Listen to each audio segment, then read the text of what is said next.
내 모든 시험 무거운 짐은 주 예수 앞에 아뢰이며 근심에 쌓인 날 돌아보사 내 근심 모두 맡으시네. 내 모든 괴로움 닥치는 환난 주 예수 앞에 아뢰이면 주께서 친히 날 구해 주사 넓으신 사랑 베푸시네.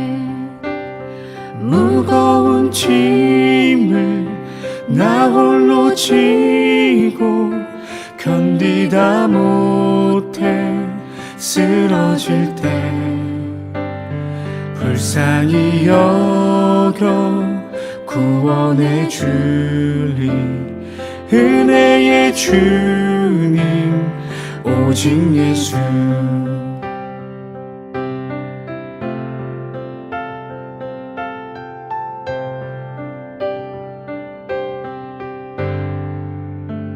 내 짐이 점점 무거워질 때 주 예수 앞에 아뢰이면 주께서 친히 날 구해 주사 내 대신 짐을 져주시네.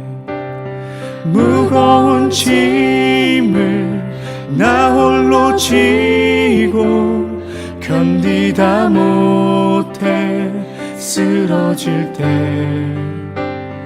불쌍히 여겨 구원해 주리 은혜의 주님 오직 예수. 무거운 짐을 나 홀로 지고 견디다 못해 쓰러질 때 불쌍히 여겨 구원해 주리 은혜의 주님 오직 예수.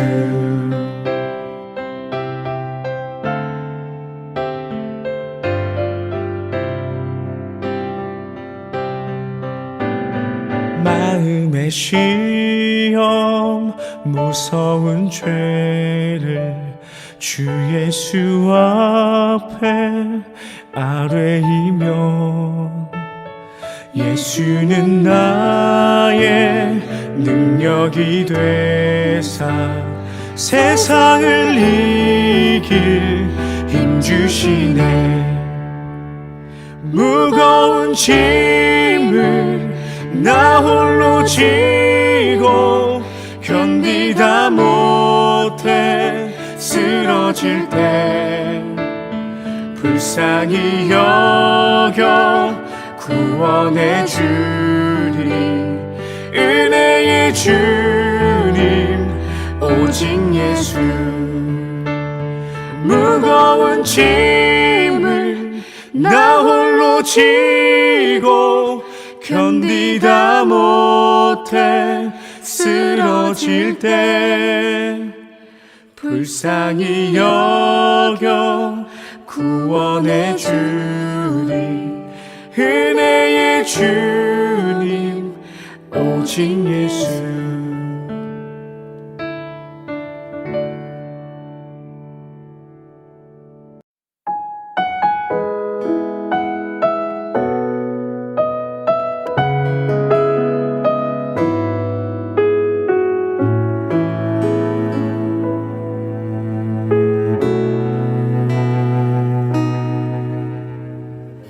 세상을 살아가는 동안에 나의 힘을 의지할 수 없으니 기도하고 낙심하지 말 것은 주께서 참 소망이 되심이라. 주의 길을 걸어가는 동안에 세상의 것 의지할 수 없으니 감사하고 낙심하지 말 것은 주께서 참 기쁨이 되심이라.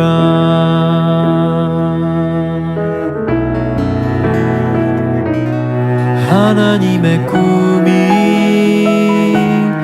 나의 비전이 되고 예수님의 성품이 나의 인격이 되고 성령님의 권능이 나의 능력이 되길 원하고 바라고 기도합니다.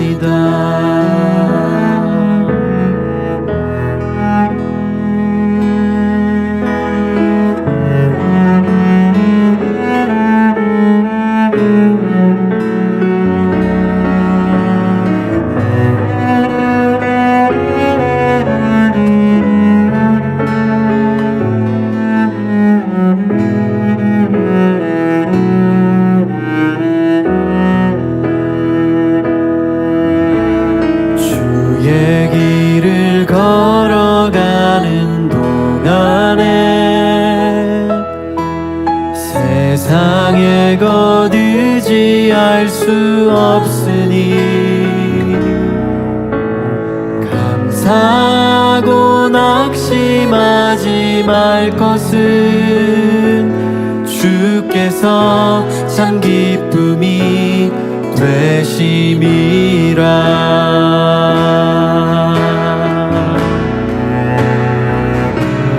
하나님의 꿈이 나의 비전이 되고 예수님의 성품이 나의 인격이 되고 성령님의 권능이 나의 능력이 되길 원하고 바라고 기도합니다. 오늘의 본문 말씀 예레미야 27장 12절로 22절 말씀 봉독하겠습니다. 내가 이 모든 말씀대로 유다의 왕 시드기야에게 전하여 이르되 왕과 백성은 바벨론 왕의 멍에를 목에 메고 그와 그의 백성을 섬기소서. 그리하면 사실이라. 어찌하여 당신과 당신의 백성이 여호와께서 바벨론의 왕을 섬기지 아니하는 나라에 대하여 하신 말씀과 같이 칼과 기근과 전염병에 죽으려 하나이까. 그러므로 당신들은 바벨론의 왕을 섬기게 되지 아니하리라 하는 선지자의 말을 듣지 마소서. 그들은 거짓을 예언함이니이다. 이는 여호와의 말씀이니라. 내가 그들을 보내지 아니하였거늘 그들이 내 이름으로 거짓을 예언하니 내가 너희를 몰아내리니 너희와 너희에게 예언하는 선지자들이 멸망하리라.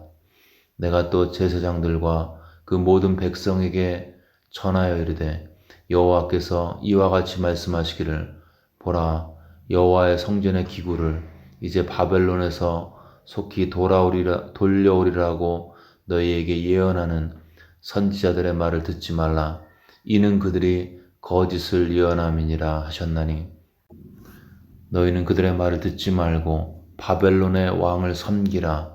그리하면 살리라. 어찌하여 이 성을 황무지가 되게 하려느냐.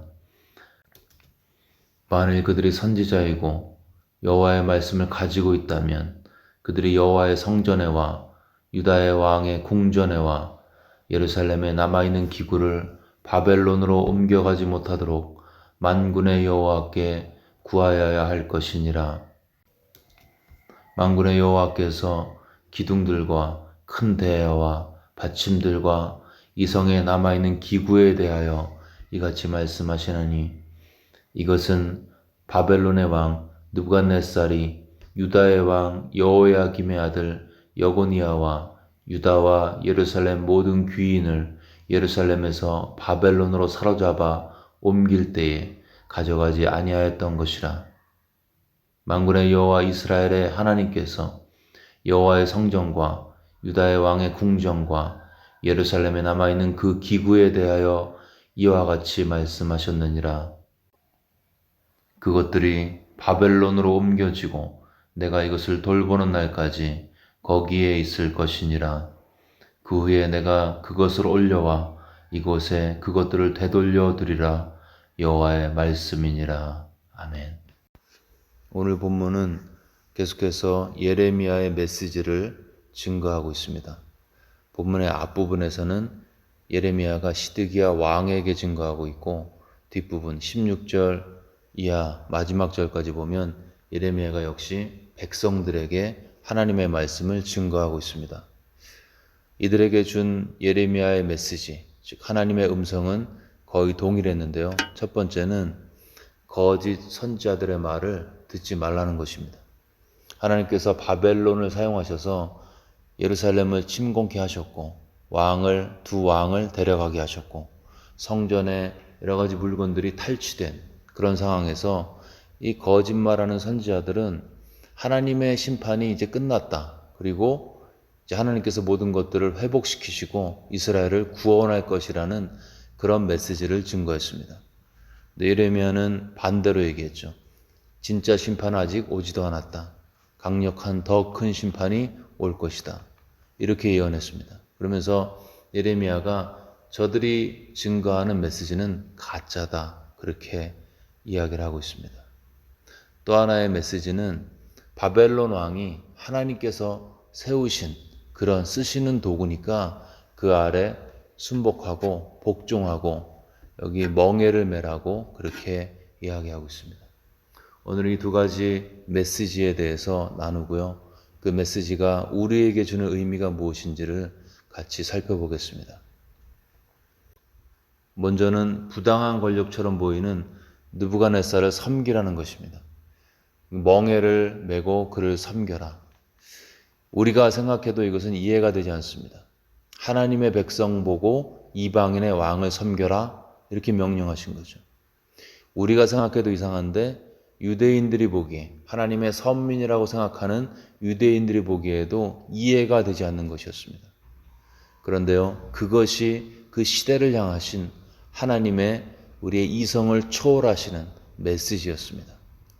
느부갓네살 왕이 존경할 만한 가치가 있어서요? 아니죠.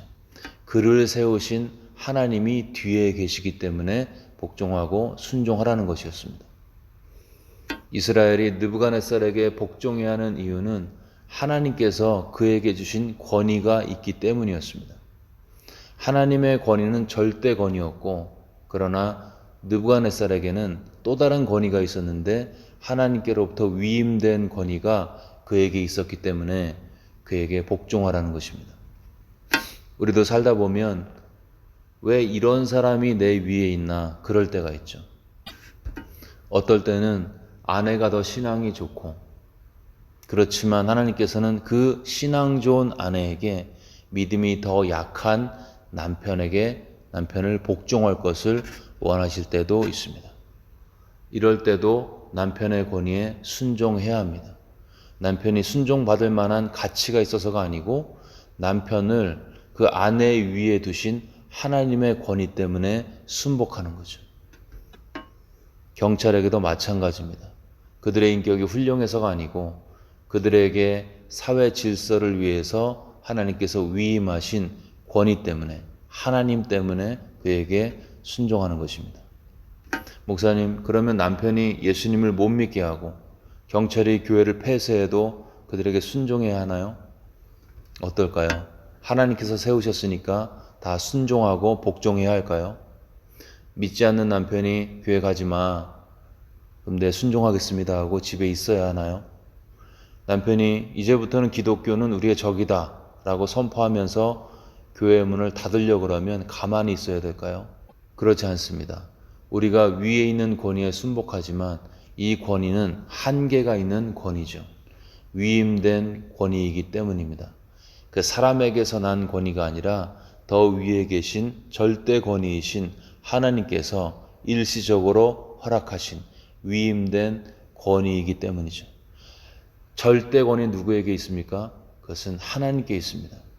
그러므로 만일 위임된 권위가 절대 권위에 반할 때, 그러한 명령을 할 때 우리는 위임된 권위가 아닌 절대 권위인 하나님과 그분의 말씀을 따라야 합니다. 그렇기 때문에 초대교회 교인들은 위에 있는 자들을 위해서 기도하고 그들을 순복했지만 로마 당국자들이 금했던 예수 믿는 것은 포기하지 않았습니다. 여러분, 때로는 내 생각에 이상해 보이는 사람이 내 위에 있을 수도 있습니다. 믿지 않는 남편이 성격 이상한 보스, 까칠한 랜드로드, 이런 분들이 내 위에 있을 수 있습니다. 이분들이 뭐라고 해도 그들을 세우신 하나님을 기억하면서 절대 권위이신 하나님의 말씀에 위배되지 않는 한 순종하시기를 바랍니다. 언제까지요? 하나님의 때까지. 감사하게도 이 이해가 되지 않는 상태가 세세 무궁토록 계속되지 않습니다. 하나님께서 때가 참에 언약대로 바벨론에서 돌아오도록 회복시키셨죠. 우리 삶에도 그 이해되지 않는 그런 상태가 계속되지 않습니다. 결국 하나님의 회복이 개인의 삶에도 반드시 있다는 것입니다. 우리가 하나님 때문에 멍에를 메고 하나님 때문에 때로는 이상해 보이는 권위에도 말씀 안에서 순종하면 하나님의 때에 하나님의 방법으로 구원과 회복과 치유를 주심을 믿고요.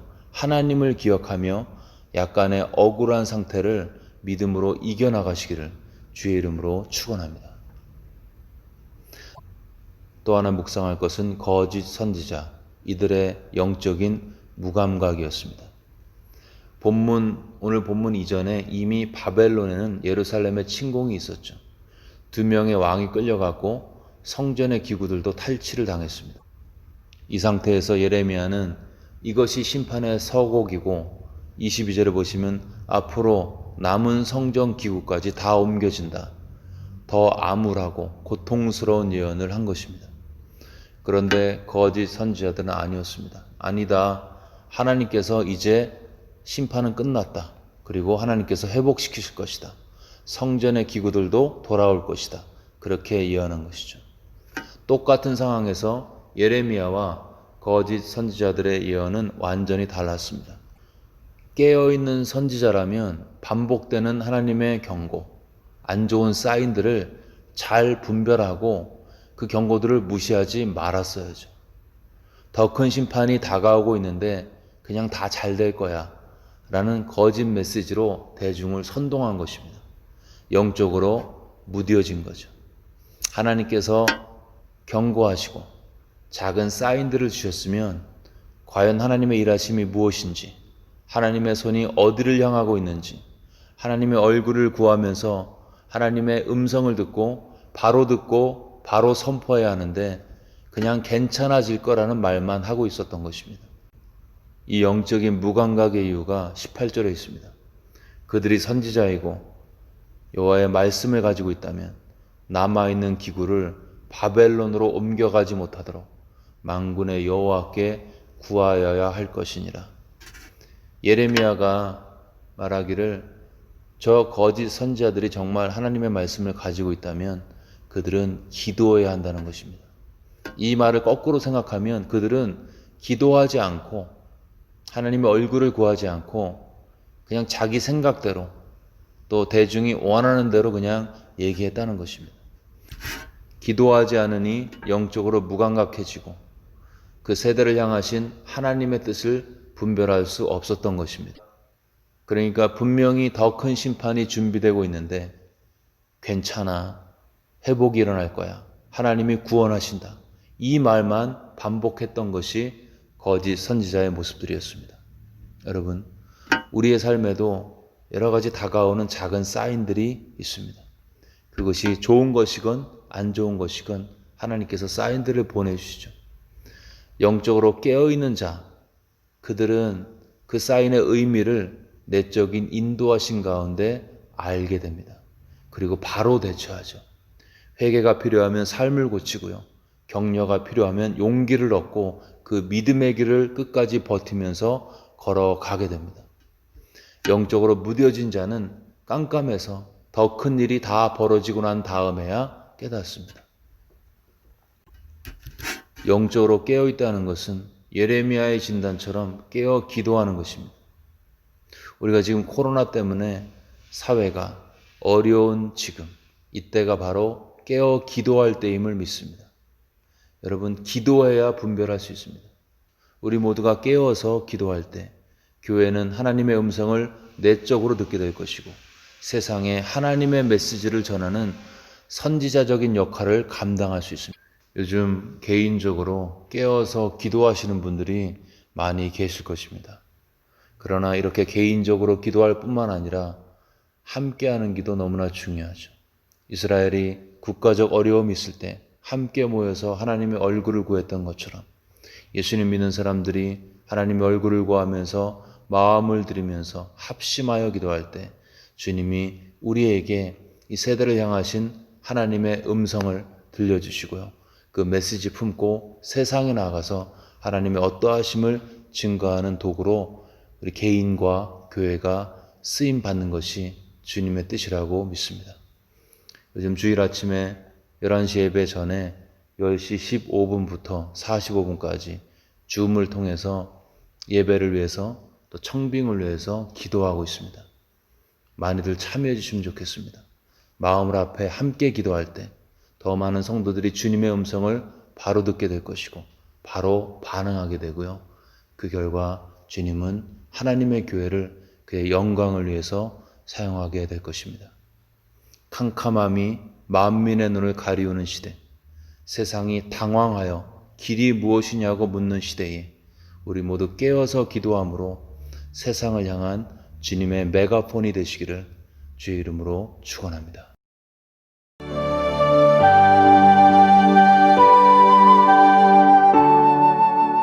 이 시간 먼저 들은 말씀 붙들고 함께 기도하겠습니다.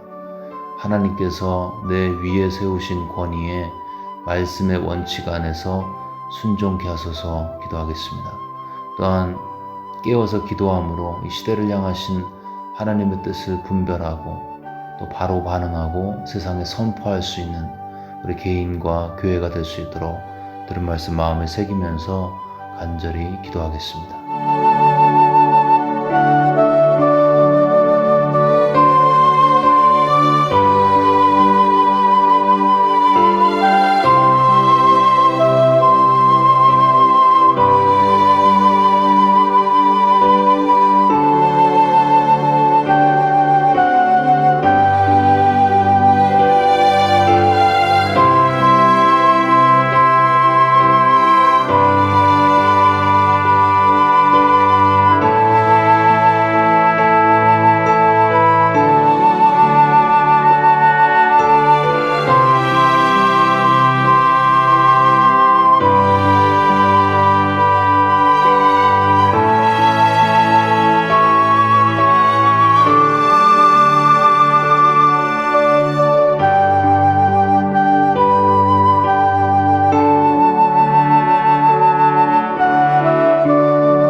계속해서 코로나 사태 진정을 위해서 기도하겠습니다. 환자, 가족들, 의료진들, 백신 개발자들과 함께 해달라고 기도하겠습니다. 재정적으로, 정신적으로, 영적으로 어려운 분들 기억하면서 기도하겠습니다. 코로나로 인해 고통받는 분들의 마음을 기억하면서 주님 앞에 함께 기도로 나가겠습니다.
마지막으로 교회를 위해서 기도하겠습니다.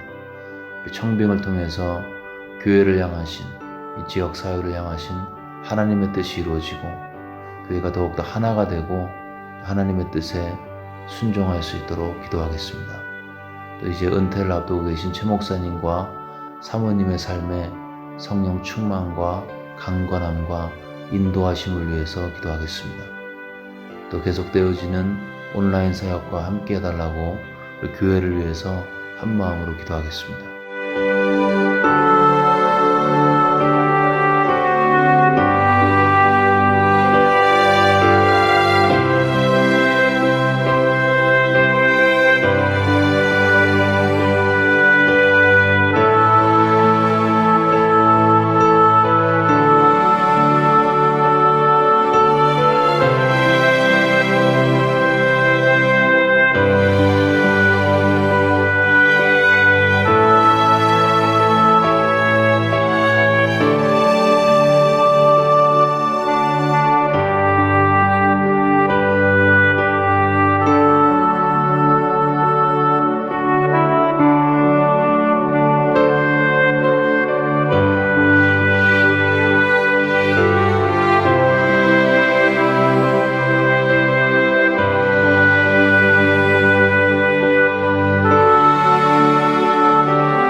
네, 이 시간 주기도문 하심으로써 기도회를 마치겠습니다.